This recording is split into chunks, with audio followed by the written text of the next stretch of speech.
ሰላም ጤና ይስጥልን የተከበራችሁ ውድ ኢትዮጵያውያን ሁላችሁም በያላችሁበት ሰላምና ጤና እየተመኘን ለሰዓቱ የተመረጡ አጫጭር መረጃዎችን ይዘን ተመልሰናል። አዘጋጅና አቅራቢ ኤፍሬም ሳሙኤል ነኝ። እስከ ፍጻሜው አብረን እንቆይ።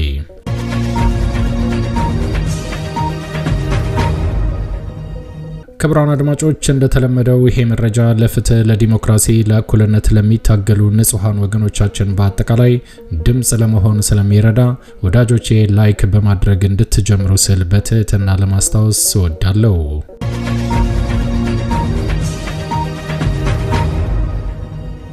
ውድ ኢትዮጵያውያን አሁን ይዤላችሁ የቀረብኩት መረጃ አጫጭር መረጃዎች ናቸው።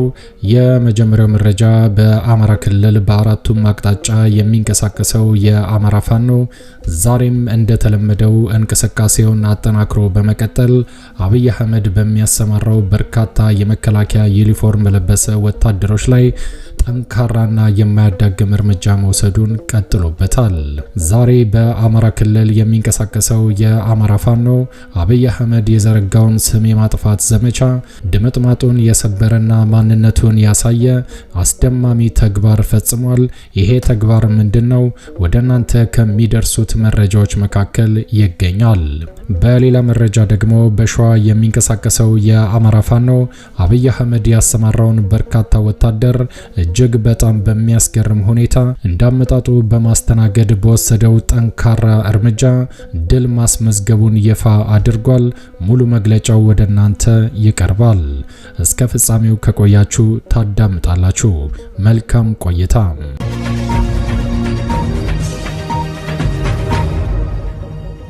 ውድ ኢትዮጵያውያን ቀዳሚ ወዳደረኩት መረጃ ሳልፍ በአማራ ክልል በሸዋ የሚንቀሳቀሰው የአማራ ፋኖ ዛሬም እንደተለመደው አስደማሚ ዜናውን አሰምቶናል። እንደሚታወቀው የኢትዮጵያን ሕዝብ በማጭበርበር ወደዚህ ስልጣን የመጣው የአብይ አህመድ አገዛዝ የአድዋ በዓልን በአዲስ አበባ ከተማ ሙሉ ለሙሉ እንዳይከበር እንዳስቆመው ይታወቃል። ነገር ግን በሸዋ የሚንቀሳቀሰው የአማራ ፋኖ በተቆጣጠራቸው አካባቢዎች በአጠቃላይ እጅግ በጣም በአስደማሚ ሁኔታ አመራሮቹ እነ እስክንድር ነጋ በተገኙበት በደማቅ ሁኔታ አክብሯል። ይህ በእንዲህ እንዳለ ዛሬ ደግሞ የካቲት 29 ቀን 2017 ዓ.ም የአማራ ፋኖ በሸዋ እጅግ በጣም አስደማሚ ድል እንደተጎናጸፈ ይፋ አድርጓል። በአማራ ክልል ከሚንቀሳቀሱ የአማራ ፋኖች መካከል የአማራ ፋኖ በሸዋ ከሰም ክፍለ ጦር፣ ነጎድጓድ ክፍለ ጦር፣ ናደው አጼ ይኩኖ አምላክ ክፍለ ጦሮች ባደረጉት ከፍተኛ ተጋድሎ ድል መቀናጀታቸውን አረጋግጠዋል። የአማራ ፋኖ በሸዋ ከሰም ክፍለ ጦር ነበልባል ብርጌድ አውራ ጎዳና ሻለቃ በተስፋፊው ወራሪ ኃይል ላይ በከፈተው የተጠና የማጥቃት ኦፕሬሽን የአማራ ፋኖ በሸዋ ነጎድጓድ ክፍለ ጦር መብረቁ ብርጌድ አባይ ሻለቃ፣ የአማራ ፋኖ በሸዋ ራስ አበበ አረጋይ ብርጌድ አንድ ሻለቃና በቅርቡ የአማራ ፋኖ የተቀላቀለው ናደው ብርጌድ የጅሁር ቀጠናን ማህበረሰብ በማስተባበር ጅሁር ከተማና አካባቢውን በመክበብ በአገዛዙ ጥምር ጦር ሰራዊት ላይ ከፍተኛ ጥቃት ሰንዝረውበታል። በተለይም በጫርሶ ወራምባና በሰርጠ 3 በተካሄደ መደበኛ ውጊያ በርካታ የአገዛዙ ሰራዊት ተደምስሷልም ብሏል። ዙ 23 ብረት ለበስና ሞርታር አስታጥቆ ከተለያዩ አቅጣጫ የተንቀሳቀሰው የአገዛዙ ኃይል ብረት ለበስ ታንኩንና የተለያዩ የቡድን መሳሪያዎች በተሰነዘረባቸው ጥቃት ከጥቅም ውጭ እንዲሆኑ ተደርጓል።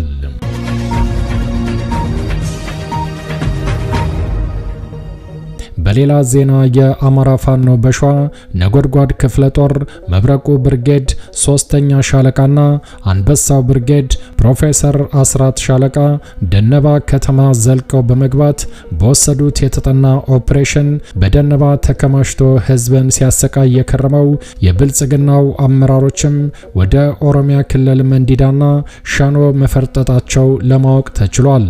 በዚህ የተጠና ጠንካራ እርምጃ አቅም ያነሰው አገዛዙ ከለሚና አርብ ገበያ ተጨማሪ ኃይል በዚህ ሰዓት እያንቀሳቀሰ ሲሆን ይሄ መረጃ እስከ ተጠናከረበት ድረስም የወገን ኃይል በደነባ ከተማ እየተንቀሳቀሰ ይገኛል። ከሰሞኑ 100 ኪሎ ግራም ስንዴ ወይም 50 ኪሎ ግራም ጤፍና 300 ብር ለጥምር ኃይሉ በሚል ከማህበረሰቡ ሲሰበስብ የከረመው አገዛዙ በዛሬው ዕለት በተወሰደበት ድንገተኛ እርምጃ በከፍተኛ ድንጋጤ ውስጥ ሆኖ እግሬ አውጪኝ ብሎ ፈርጥጧል።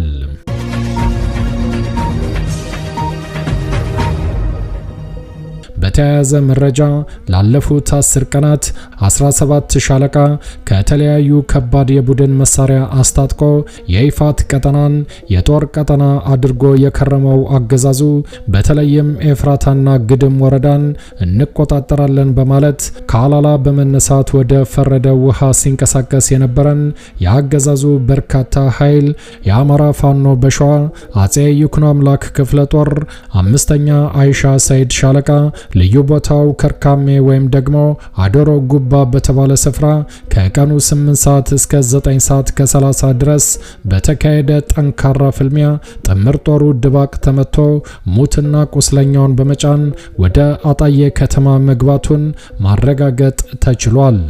ከሰሞኑ የኤፍራታና ግድም ወረዳን፣ ወቀት ወረዳን፣ አንጾኪያ ገምዛ ወረዳን፣ ቆላውን የጣርማበር ወረዳን፣ ከፊል የደቡብ ወሎ ወረዳዎችና የኦሮሚያ ብሔረሰብ ዞንን በመጨፍለቅ ኦሮሚያ ክልል እናደርጋለን በማለት የኦሮሞ ሕዝብን በማነሳሳት ሲቃኝ የከረመው አገዛዙ በተወሰደበት ድንገተኛ ጥቃትም ከፍተኛ ድንጋጤ ውስጥ እንደገባ አረጋግጠዋል።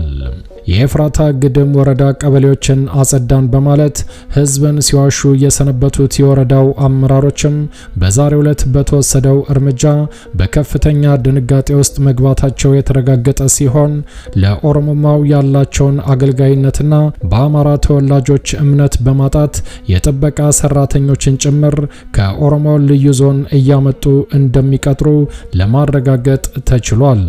የአማራ ፋኖ በሸዋ ህዝብ ግንኙነት ክፍል ክብር ለተሰዉት፣ ድላችን በክንዳችን፣ ድል ለአማራ ፋኖ፣ ድል ለአማራ ህዝብ የካቲት 29 ቀን 2017 ዓ.ም ወቅታዊ ድልን በተመለከተ ከአማራ ፋኖ በሸዋ የተሰጠ መግለጫ።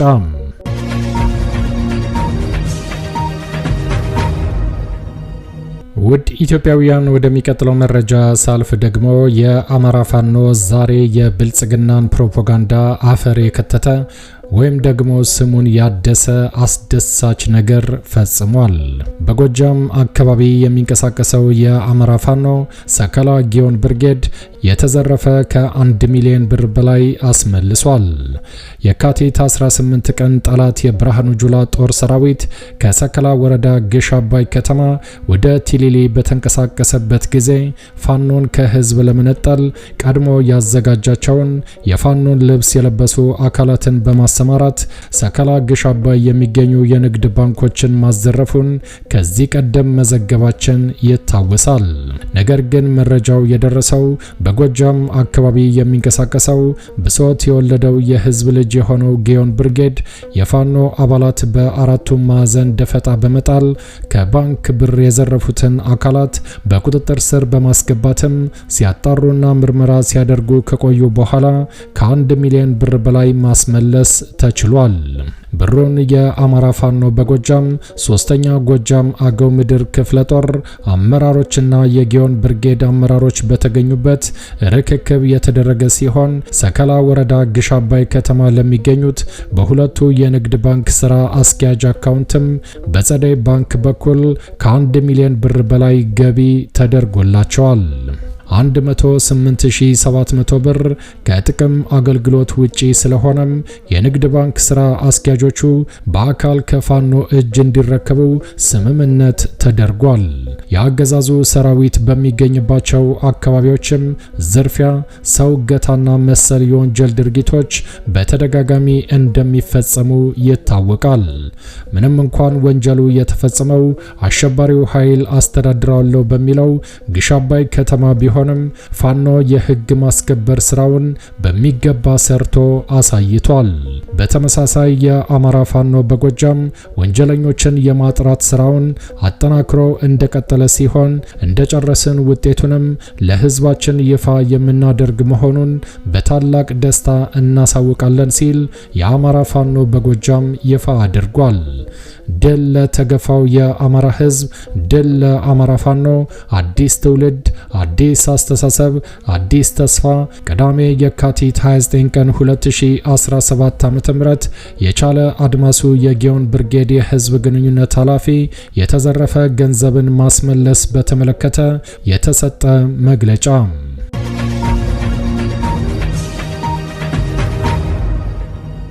ውድ ኢትዮጵያውያን ወደሚቀጥለው መረጃ ሳልፍ ደግሞ ዛሬ የካቲት 29 ቀን 2017 ዓ.ም የጠላት ኃይል አከርካሪው ተመቷል ሲል የአማራ ፋኖ በጎጃም ይፋ አድርጓል።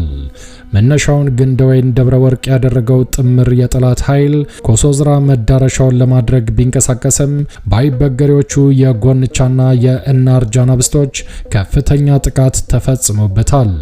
በገንቦሬ አቅጣጫና ፈለገ ብርሃን በርካታ ሰራዊቱን በማስጠጋት ወፊትን አቋርጦ ብዙም ሳይራመድ ኮርች በተባለው ተራራ ላይ ያልጠበቀው ጠንካራ ውጊያ እንደገጠመው የአማራ ፋኖ በጎጃም ይፋ አድርጓል።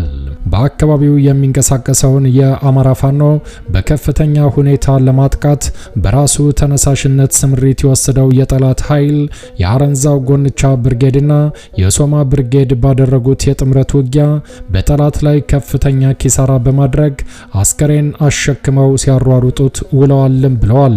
በተመሳሳይ የ9ኛና 8ኛ ክፍለ ጦር ብርጌዶቹ ባደረጉት አስደናቂ ኦፕሬሽን ጠላት የሚደርስበትን ምት መቋቋም አቅቶትም ወደ መጣበት ምሽጉ ተመልሷል። በዚህም የጠላትን እቅድ ሙሉ በሙሉ በማክሸፍ ወንድማማቾቹ የበላይነቱን ወስደዋል ሲል የአማራ ፋኖ በጎጃም ይፋ አድርጓል።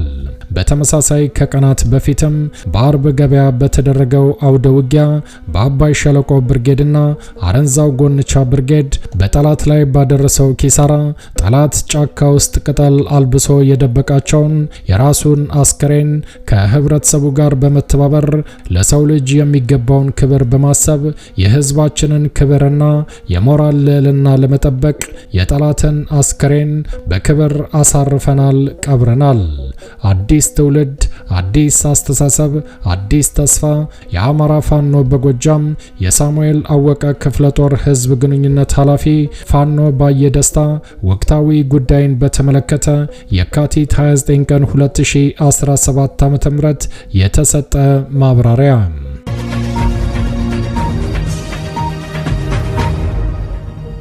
የተከበራችሁ ውድ ኢትዮጵያውያን ለሰዓቱ ያዘጋጀነው አጫጭር መረጃ ይሄን ይመስል ነበር። እንደ ወትሮ ለማስታወስ እንወዳለን ለቻናሉ አዲስ ከሆናችሁ ሰብስክራይብ በማድረግ የደወል ምልክቷን በመጫን ፈጣንና ታማኝ መረጃዎችን መከታተል ይችላሉ። አዘጋጅና አቅራቢ ኤፍሬም ሳሙኤል ነበርኩ። በሌላ አጫጭር መረጃዎች እስከምንገናኝ ቸር ያሰማን። ኢትዮጵያ ለዘላለም ትኖር። ዘረኝነት ይውደም።